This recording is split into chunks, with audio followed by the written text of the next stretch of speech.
Hello and a warm welcome to One Slot. My name is Felicity Ezewuike. The Congress of South African Trade Unions, COSATU, is the largest of the country's three main trade union federations. In 2014, the National Union of Metal Workers of South Africa, NUMSA, one of the most militant and historically powerful of the group, COSATU was expelled from the Federation. Many suggest this action was the beginning of the increasing fragmentation of the once unified and dominant labor movement in South Africa. There is no question that the labor movement is in crisis. The various arms have been rocked by leadership and petty factional battles, frowned at a time seen as crucial to a workforce that is facing growing threats of unemployment, and pay rise negotiations are set to start soon in several sectors of the economy. As it stands, only 27% of workers are members of a trade union, and soaring joblessness leaves many outside of employment relations altogether. What is going on with the labor movement in South Africa? There has been loud arguments about the continuing relevance of the tripartite alliance. How is it still benefiting workers? Can labor movement remain effective if divorced from the politics of things? How can it rebuild? Can solutions be found from retracing steps in history? My guest on the program today is COSATU's Parliamentary Coordinator, Matthew Parks. He joins us from Cape Town. Thank you very much for joining us, Matthew. Good evening. Thank you for having me. Break it down for us. What is really going on with the labor movement in South Africa? Well, look, I think trade unions across the world, in South Africa, the rest of Africa, the rest of the world, have always faced challenges, especially as the economy evolves. There's structural changes in the economy, which just disrupts many workers. There are changes to the nature of work, the fourth industrial revolution, and so forth. So unions often struggle to transition during those periods. There are bumps in the road and so forth. We also find that sometimes unions also become victims of their own success. As unions manage to improve the lives of workers, score important victories, workers often then feel complacent and ask, well, why should I join a union when work is okay, when I'm treated decently, and so forth? So there are those kind of challenges. But I think by and large, South Africa's unions have actually done better than when you compare it to other countries in the continent across the world. If we look at the United States, only about 10% of workers belong to trade unions there, despite it being an industrialized democracy, and still having challenges facing workers there, as we see. In South Africa, about a quarter of workers belong to trade unions, so that's quite high by international standards. But having said that, we do face many challenges. There's a proliferation of trade unions. We have over 200 in the country, which is far too many, because many of them are far too small, only have 500 or 1,000 members, and are very difficult to sustain, or too small to be strong when they negotiate with employers. We were quite surprised to find out that we actually have not just 3 trade union federations in South Africa, we have about 24. Some of these no longer exist. They're on paper. But there have been challenges. COSATU has been relatively stable since quite a difficult patch in 2014 when NUMSA was expelled. It was quite a difficult period even before that when NUMSA was still around because there was significant amounts of divisions. We managed to stabilize after that, managed to kind of rebuild the trade unions. So membership has been stabilized. We've managed to do quite well on a huge, many interventions on the policy front, interventions with government, with employers around fixing the economy, trying to stem the flow of unemployment and so forth. But if we look at the macroeconomic indicators, there are huge challenges still. We have an economy in a deep recession. We have an unemployment rate of all-time high of 46%. Many workers have lost their jobs, have wages. Many workers are facing kind of very difficult challenges in the workplace, from collective bargaining being undermined by the employer to working in dangerous health conditions and so forth.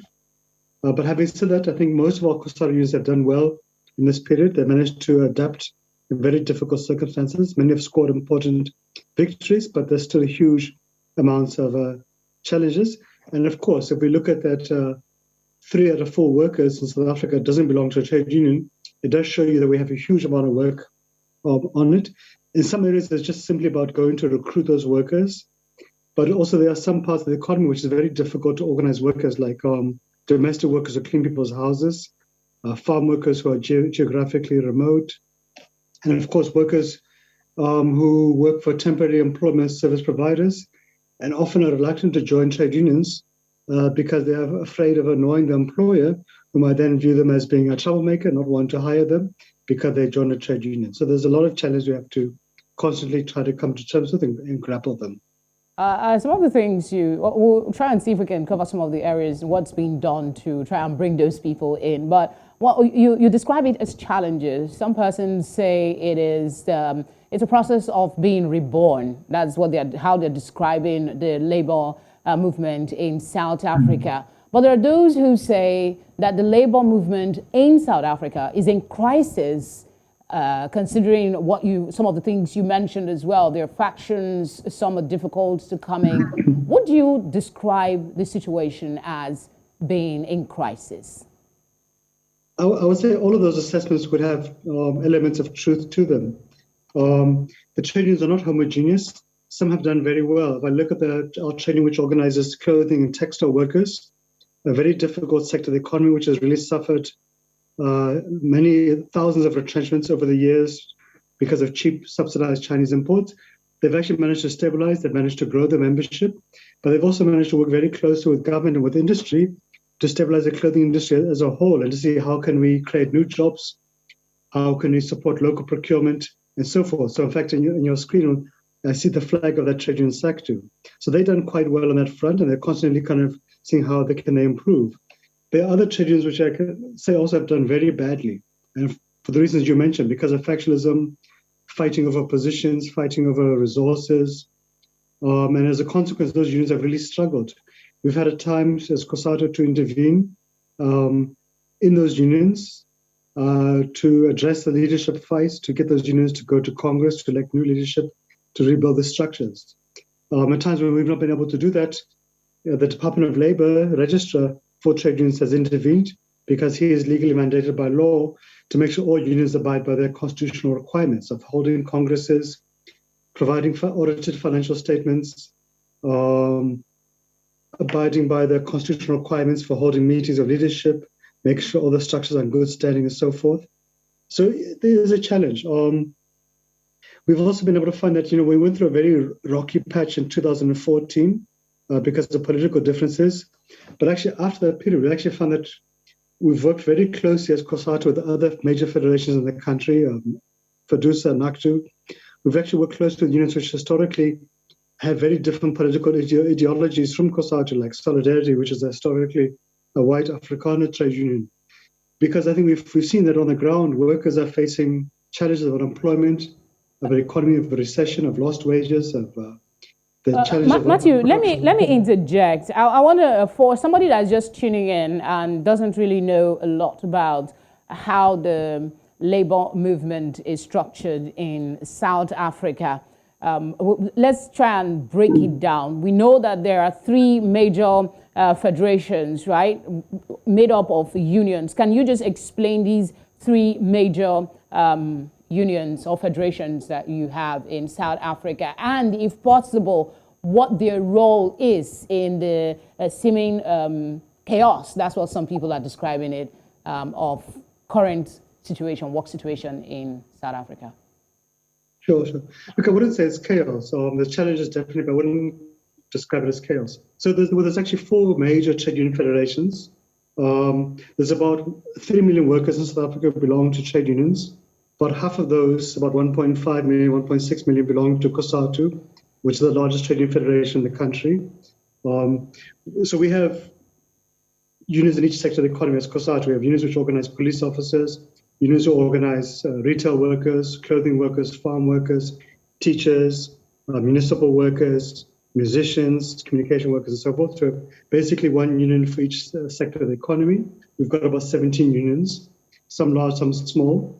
The other big federations are quite small compared to COSATU. There's FEDUSA, which was historically a white trade union federation, but no longer so. It's got about 400,000 members. There's NACTU, and FEDUSA was historically politically non-aligned, so to speak. There's NACTU, much smaller than that. I would estimate they have about 100,000 members, historically part of the Pan-Africanist Congress movement. And of course, there's the more recent federation called SAFTU, which has got about 400,000 members. They came out of COSATU largely, not all of them, but the majority of them. Their biggest union is NUMSA, which was one which left COSATU in 2014. They constitute about 70% of their membership. So it's a mixed bag. But I think, look, by and large, we've actually had good relationships with these other federations because basically the challenges facing workers are the same, irrespective of the color of a T-shirt, whether your T-shirt is red or yellow, black, is academic. And I think we've been able to make huge inroads in that regard. And I think it bodes quite well for the stability of the union movement if we can work closely together. Ideally, as COSATU, we would want to see a single trade union federation for the country, and we would want to see one union organize each sector of the economy, because that's when workers are the strongest. So we have a proliferation of unions and federations, well, then workers will be divided, and it becomes very easy for managers to simply ignore workers' demands. All right. You talked about some of the differences, some of the challenges that come up, and one of them was the political differences of these various unions. And from the little literature I read before this conversation, I understand there is a tripartite alliance that has caused a lot of, division, while some are saying it is no longer relevant. It's not serving the people. At the time it was agreed, there was a need for it.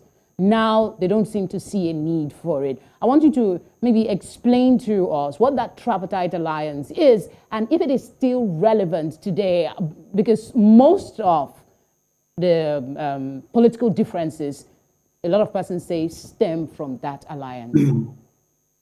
Sure. So look, the tripartite alliance is an alliance of COSATU, the Trade Union Federation, with the ruling party, the ANC, historically the Liberation Movement of South Africa, and the South African Communist Party. This is an alliance going back to 1985 when COSATU was formed, during the height of the struggle against apartheid. But in fact, it even has roots deeper, longer than that, because COSATU's predecessor, SACTU, also was part of the alliance. So this going back many, many decades.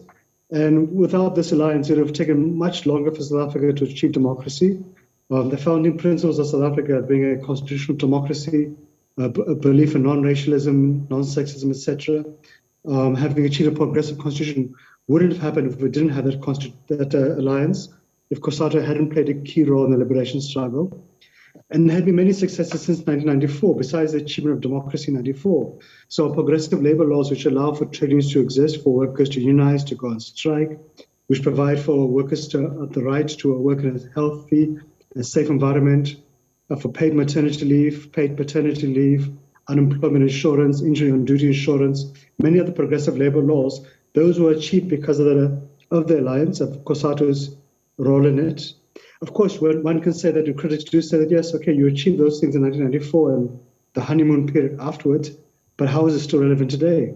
And we can point to many victories that we have achieved in the past few years, which have benefited many workers. In 2019, we achieved for the first time a national minimum wage, whereby law workers must be paid at least 23 Rand an hour.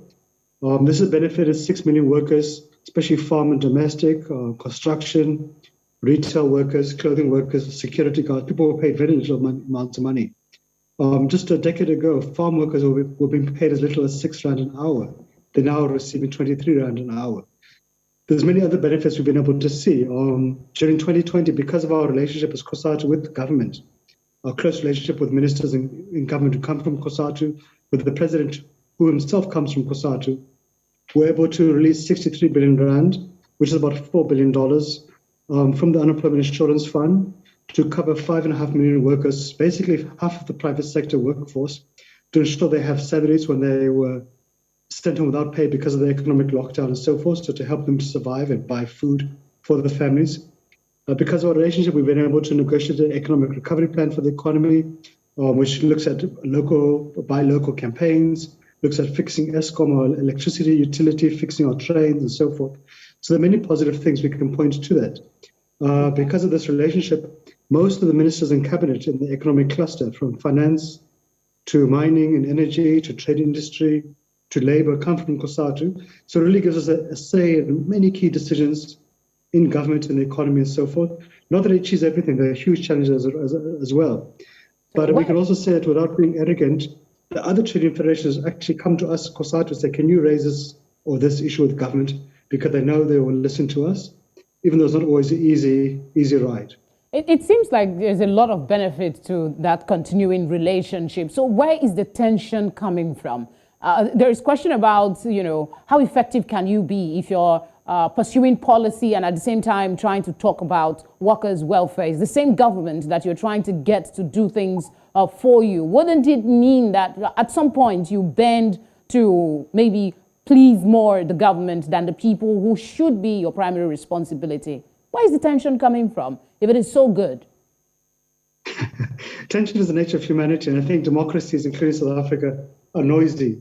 If in a family you don't have a single viewpoint about anything in life, politics, for example, why would you have a single view in an alliance where COSATU's got 1.5 million members, the ANC's got 1 million members, some of them overlap. And look, the robust views is healthy for democracy. I don't think we want to be a society with one viewpoint. That's just not human nature. But we appreciate that in politics, it is contested. The ANC is contested. There are people with different ideological views in the ANC, from people who believe in capitalism to people who believe in socialism. Even in COSATU, we've got different viewpoints. And the challenges facing workers are huge. Unemployment rate of 46%, a recession, a state which is really grappling to provide basic services. And those are not easy things. We are trying to overcome, 3.5 centuries of colonialism, of apartheid rule. We're having to overcome a decade of corruption in the past decade. Huge challenges facing workers across the world. So I think for us, those are the key things we should need to focus on as COSATU. But we appreciate it's not going to be easy. But I think one thing we've always made clear as COSATU, much to the irritation at times, but also to the appreciation at times of presidents of the ANC, of government, that our mandate comes from members and workers across society. And at times we will not be afraid to call out government or the ruling party publicly and privately when they've blundered, where we think they are going wrong. And we'll continue to do so. There are people who get offended by that, and perhaps they must reflect on why they are being called out, what are the mistakes. But we also know there are people like the president who actually come to us and say he actually wants COSATU to even be more harsh on him in government because it gives space for those who want to clean up the state of society. The pressure is useful. I think society only moves when you have pressure putting on all the time. But I can also say that, having raised issues in Parliament, for example, for COSATU, the fact that we have the inside ear of the ruling party, it enables us to get many more things done than if we were, for example, outside the lines, and there was no need for them to entertain our demands or to listen to us. If I look at unions outside of COSATU, they really struggle to have an impact upon the policy discourse in the country or the economic policies that government tries to pursue at times. We'll see if we can come back to this aspect of the conversation as we proceed. But for now, I'd like to just find out from you. You've been in labor movement for a while, and you would have made some summation. So just for the purpose of education, this particular question is basically about that. Do you think it is possible to divorce the politics of the day from agitation for workers' rights? But how do you draw the line from not seeming to be in favor of the government more than the people? Well, look, I think our number one rule is to take our mandate from our members. If our members say they want this law changed, they want this policy implemented, or they want this to be fixed in the economy, in the sector or in government, that's our mandate. And we push it. Whether the government agrees with us or the ruling party agrees with us or they don't, that's neither here nor there. It's a bonus if they do agree with us, makes it easier to fix. But if they disagree with us, we'll continue to push that. So we've not been hesitant on that front because I think we're driven by what's going to improve the lives of workers. But we also look as a trade union federation, we don't just look at workers in one particular sector of the economy, we look at workers across all sectors because at times the interests will not always be homogeneous. We need to find a right balance between them. But we also look at what is the interest of the workers' families as well, because we are trying to improve and have a sustainable intervention in society. So there are juggling acts. At times there are contradictions. We have to try to manage that as a federation. It's not always easy. For example, workers in the private sector might want to have lower taxes, but that might have an impact upon the fiscus which is used to pay public sector workers. You have to try to find a balance all the time. But we also appreciate that the interests are not divorced from each other. That yes, the wife might be a teacher, works for government, but the husband might work for a private company. So you need to try to find out what is the balance and how it can improve workers' lives. But for us, the number one rule is that we must always be guided by workers' interests and not by politicians' interests. All right, I think it's a good place to take a quick break. When we come back, we will look at why some of these issues persist and hopefully suggest some of the ways they can be overcome. Stay with us.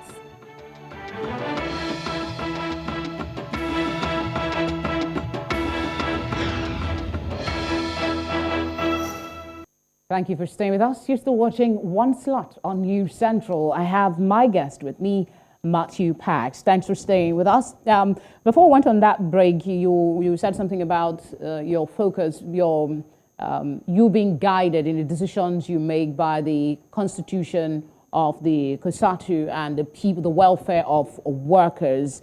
That covers one of the broad objectives of the organization. But in recent times, we hear that membership is dwindling, and there doesn't seem to be that kind of passion there used to be about unionism, labor issues, especially from the young people. What do you think is missing? If you miss this this pool of people, what would be the future of labor movement in South Africa? Look, I would say it's a mixed bag. There are some unions which you can see the membership is decreasing. Sometimes it's because of changes in those sectors of the economy. So our union, which organizes in the mining sector, the National Union of Mine Workers, its membership has decreased by half over the last decade. But that's also related because the mining industry, the amount of jobs in the mining industry itself has decreased by 60% since the 1980s. So it's an industry which is increasingly mechanizing, retrenching as mines become deeper and deeper, become older and so forth. We've also seen unions which have lost membership because of infighting, not servicing members.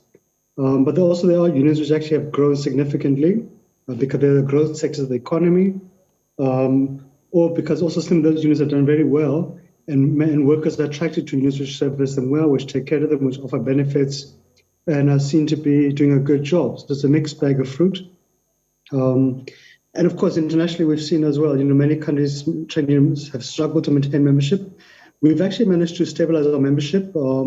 We expect our membership to decrease in 2020 with COVID-19, when we lost about 2 million jobs in the economy of about 50 million workers. Our membership actually stabilized and actually increased slightly because many workers wanted to join trade unions when they felt their rights were under risk because of the COVID-19. They wanted protection and so forth. But also we saw many trade unions actually wanting to join COSATU. So we have quite a few applications from unions which organize military personnel, taxi drivers, musicians, public works workers, and so forth. So it's a mixed bag. I think one part there's been, it's a mixed bag, quite all right, but there's been, you're losing members, you're gaining members. It's a, not so, you can't really say you're losing or you're winning, but at the same time, you're having new unions come up in the mix. How is this affecting, is this maybe the solution to getting everybody into one federated unit, or is it just causing more problems for labor union movement in South Africa? Look, ideally we want all the trade unions to join COSATU, but I think also some of them do need to merge together. Some of them are simply too small to be sustainable. Normally our rule of thumb is that if a union has a membership of less than 20,000 members, it's really going to struggle because it's simply too small to be sustainable, and there's a real need for strength in numbers. So we try to encourage unions to merge together. In fact, when COSATU was founded, we had about over 36 unions. Well, sorry to interrupt. If you're urging them to join and they have disagreements, I think the NUMSA president was talking about, yes, there is need for alliance. We'll talk about that subsequently. But they don't agree with that relationship that you have with government, that alliance that you say has benefited the people a lot. So if they have ideological differences with the makeup of COSATU, how do you think that they will accept coming in, or is there something COSATU will do to address that aspect? Well, so the unions which have joined us actually have been quite keen to join COSATU because of their lines. So the unions which organize taxi drivers, for example, or musicians. Some of the other unions don't want to join COSATU, you're right, because of their lines and the politics, because they have different politics. Some of them support other political parties, or they just simply have different political viewpoints. We are trying to find the right balance in that regard. We have one of our unions which organizes the banking and financial workers. Historically, it is a white-led trade union. It's one of the oldest unions in the continent, over 100 years old. And it was allowed to join COSATU, even though it was apolitical, so to speak. So there is a space for that. We have been having some engagement with some of the other unions which left COSATU to see if they can come back to COSATU. And we hope that will bear fruition. I think some of the unions which left COSATU actually found out it was a mistake. They shouldn't have done so. We should have, all of us, found better ways to manage our differences. But I think that all of us have really seen over the past few years. One is that if you divide unions and workers, you're just going to weaken them. You're going to disadvantage workers. And there is real strength in numbers. We've gone out of a way to try to build those relationships and leave aside the political differences. We're hoping that will lay the foundation for workers, for those unions to join COSATU, which is real strength. But I think the one question you also asked, which is a difficult one, about young workers. I think that has been a weak spot for us. Many of the unions have tried hard to grapple with it. Some of our unions have established young worker structures to try to actively recruit young people as they join the workforce to join the trade unions, because you cannot be in a union of people who are reaching retirement age, who are graying and so forth. Unions need, as you're saying, need to be born all the time, to constantly be growing, rejuvenating themselves. And it's difficult because young people don't have the same political experiences the older generation will have, of the fight against apartheid, the fight for democracy, building democracy. They just simply want to know how is it going to benefit them, how is it going to help their careers, and that's a question we don't always answer properly. We need to see how can we make ourselves attractive, because if we don't, then yes, we'll become fossils and we'll become like dinosaurs. We'll become extinct if we don't constantly identify with young people and become relevant to them. In the aftermath of COVID-19, a lot of jobs were lost, and a lot of people, some also, like you mentioned, were interested in joining the union to, protect themselves and their rights. Then again, there are many of them who are disillusioned. Going back to the alliance, again, the tripartite alliance, they say that if your attention is so focused on maintaining some sort of relationship in order to get something from the government, that means you will not give 100% attention to their needs. Because if you say you want to call out the government, what if you call out the government? Because if you listen to the government and you understand their problems, and then you listen to the people, you understand their problem, doesn't that put you in a very tight position? So there are people who are disillusioned. I know I keep going back to that question, but it seems to be a pervading concern. So how do you marry that in your efforts to bring more people into the union? Because the more people you have, the stronger the movement will be. Yeah, look, I don't think there's a problem with understanding government's issues, or understanding workers' issues, or broader society's issues. I think the more that we understand those different contexts, different challenges, the better the more successful we'll be in resolving the problems. Some of the unions outside of COSATU have struggled because they don't understand all the different arguments in society. When we introduced a national minimum wage, we had originally wanted as COSATU to see a national minimum wage of 25 Rand an hour.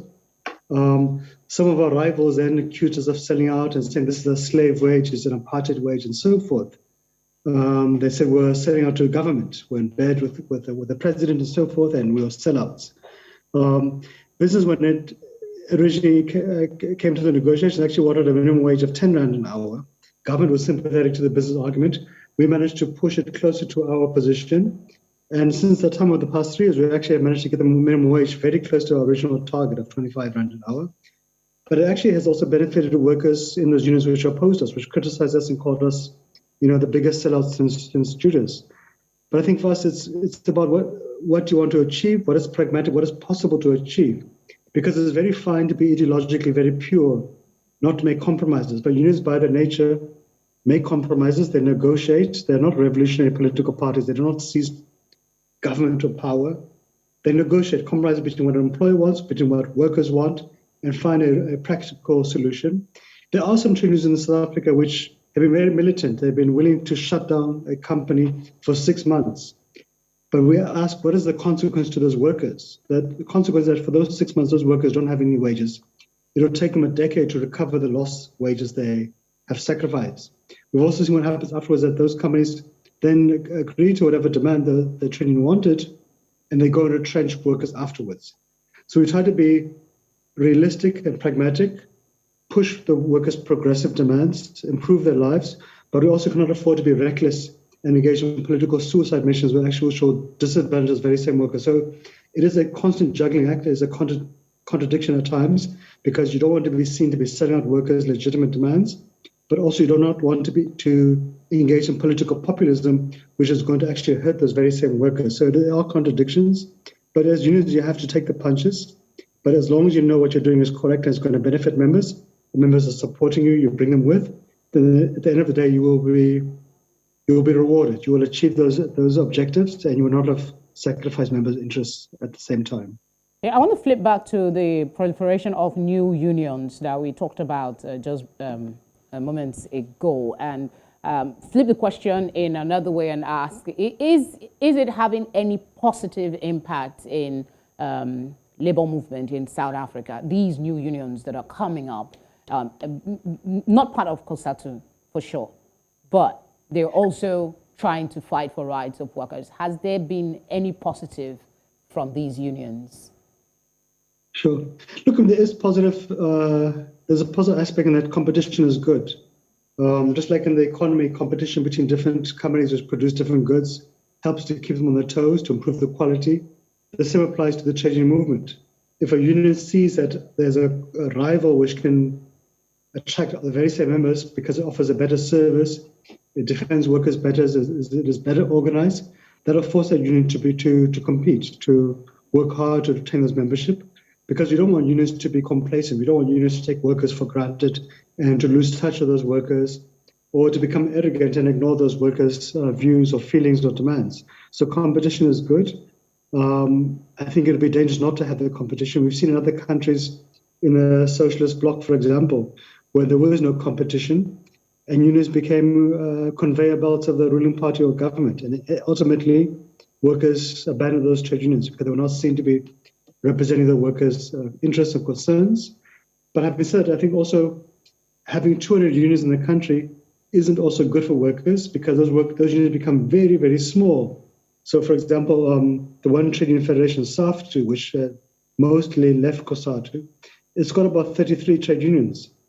But about 20 of those unions have a combined membership of less than 10,000. Very, very small. Some of those unions' membership is as small as 100 or 2 or 3 or 4, 500.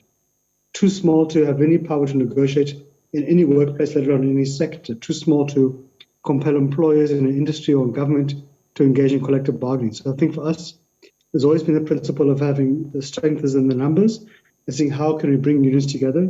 So most of the COSATU unions themselves weren't born as they were, as you see them today, but they're actually a result of amalgamation of many different unions over times, bring them together, not always easy, because you've got different leadership, different views, different experiences, but there is real strength in numbers that we need to constantly pursue at all times without losing the sense of quality of service to workers as well all the time.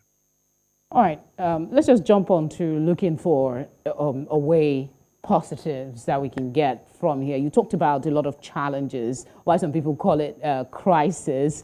Can South African labor movement rebuild? If yes, where would be a good start?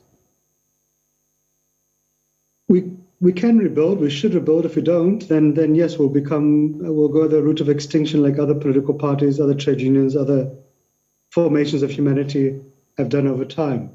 I think you ask, is there a need for trade unions? And I'll say yes, there is, because workers still suffer from retrenchments, lost wages, sexual harassment, victimization, and so forth. Societies too is struggling with an unemployment rate of 46%, a deep economic recession, a very weakened government. We have not overcome all the legacies of apartheid in terms of racial discrimination, racial inequalities, gender discrimination, and so forth. There is space, and I think workers want to belong to trade unions. If you look at where unions are strongest, it is always where workers are most exploited at times, like in the mining industry or retail sector or the manufacturing sectors. There is space for unions to improve. I mean, there's a need for unions to evolve. So, for example, using modern technologies like WhatsApp to communicate to membership, virtual meetings to communicate to members and structures across the country, which is much more efficient than, for example, what used to be done of physically traveling to meetings in different provinces by bus, by train, and so forth. So there are many tools which can make it more effective to communicate to workers, to mobilize them more efficiently. There's also many tools to make unions become more attractive to workers. So our clothing workers union has set up an investment fund. They've invested workers and they've built a pension fund with the industry through the bargaining council. They spend millions of rands from the investment fund's profits in investing in the education of those members' children. So I think if you look at those kind of creative ideas, that makes unions attractive to workers. Then they'll see a need to join them. Of course, if we don't do that, then yes, then workers will move on and they'll spend their subscription money on buying lunch or something like that. So it's up to unions that they want to do it. I mean, you can see with unions which don't do that, they do collapse and die. And unions which do adapt, they actually grow and they thrive. Or explore more options. You talked about collective bargaining. We're going to come to that after this break. I'm also going to harp on the question of, is it possible to overcome all the political differences and come up with a strong, indivisible labor movement in South Africa? That's after this break. Stay with us.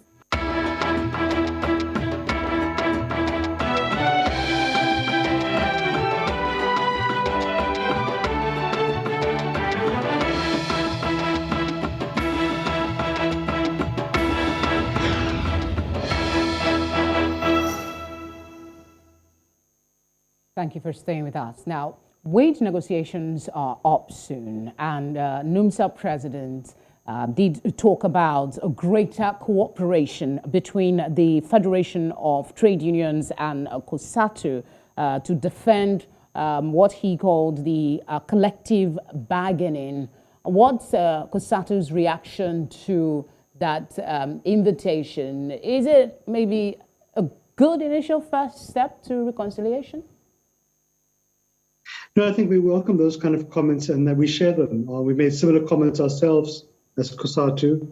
And I think, as trade unions, whether we're in the public service or the private sector, most unions have agreed to that. In the public sector, bargaining council, that's in government, we have COSATU and FUDUSA there worked very closely hand in glove on collective bargaining issues. I think in the private sector, we've seen in different sectors, whether it's in the transport sector, in the clothing sector, mining industry, very similar relationships. It's actually improved quite a bit. In the previous years, at times, there would even be violence in the mining sector. About 10 years ago, it was quite bad. People were literally being killed because of rivalry, assassinations, and so forth. But I think in the last few years, we've seen a significant coming together of minds. And those former rivals actually work quite closely together. And that really has helped to strengthen the labor front. And I think we see most of these unions putting aside political differences or competition for membership, seeing how can we work towards each other. And that is quite a strategic shift because the fight is meant to be between the workers and the employers, not between workers and workers. So how important, sorry to interrupt you, I was just going to chip in and ask, how important is this negotiation, this wage negotiation, and how seriously is COSATU considering, or has there been any movement to have maybe like a joint conversation for the wage negotiation? There's been lots of joint discussions. In fact, in our Central Committee, which is the midterm Congress last year, we actually invited all the other federations, FUDUSA, NACTU, SAFTU, to attend the Congress. We meet with each other on a daily basis in meetings. We always have labor caucuses of the different federations all the time. So that's been part of our position. In the public service, where negotiations are going to start quite soon, there's a joint labor caucus of COSATU and FUDUSA, because those are the two federations which exist in the public service. And in different sectors, like in the mining sector, there's a strike currently, which is a joint trade union strike between AMCU and NUM. You have similar kind of joint unions programs in different sectors of the economy. So there really is a significant and very positive shift in that regard. You said yourself as well that COSATU is losing members, as well as other unions are losing members. So is there a possibility, you need, numbers are important, I guess, when you are looking to get something from the government. So is a merger possible in the near future between these various factions? No, it is possible. I mean, look, our membership has stabilized at a whole as COSATU at about 1.5 million members. But there's a need to grow. We have about 50 million workers in the country. Other federations are not as big, but again, there's more strength. So we are having engagements with other unions to see if they can get them to join COSATU to come back. Some have already done so that's quite positive. And I think the fact that we're working quite closely together on many fronts helps to remove some of the differences, helps to build stronger relationships, which hopefully will lay the foundation for many of these unions to join COSATU or to come back to COSATU. That's been our critical goal. That's the view of our unions across the different unions in COSATU. They've been quite keen on it, and they've also been playing quite a significant role in trying to lay that foundation for more unions to come into COSATU. How true is it that South Africa's distribution of wealth is questionable, that about 85% is owned by about 10% of the population? If you juxtapose that to the fragmentation that you have, and we're talking about merging now, is it possible that it is negatively affecting the fight against protecting the rights of the people, really? And how are you working to stop that? Sure, look, it is true. There was a World Bank report a few weeks ago which just reminded all of us that South Africa is the most unequal society in the world, and perhaps it's understandable given the perverse legacies of apartheid. We normally compete with Brazil to see who is more unequal, but we seem to be shamefully leading in that front. It is a ticking time bomb. We cannot sustain a society where African people largely are heavily impoverished, live in poor townships, people who live in squatter camps, people unemployed, mostly African. If you compare unemployment rates for white people might be about 8%. For Africans, could be between 35 and 40%. If you look at rural areas or look at women, young people, people with disabilities, it gets worse. The income inequality is significant. It's a huge ticking time bomb, and it has to be addressed. And again, this points to the need for trade unions, because who else is going to push for the need for better wages for those who earn less, or to push for social ways in terms of, like, for example, subsidized housing from government, free education at a school or university level for working class families, free healthcare, subsidized public transport, because those are critical measures to help reduce inequality, to help improve people's lives.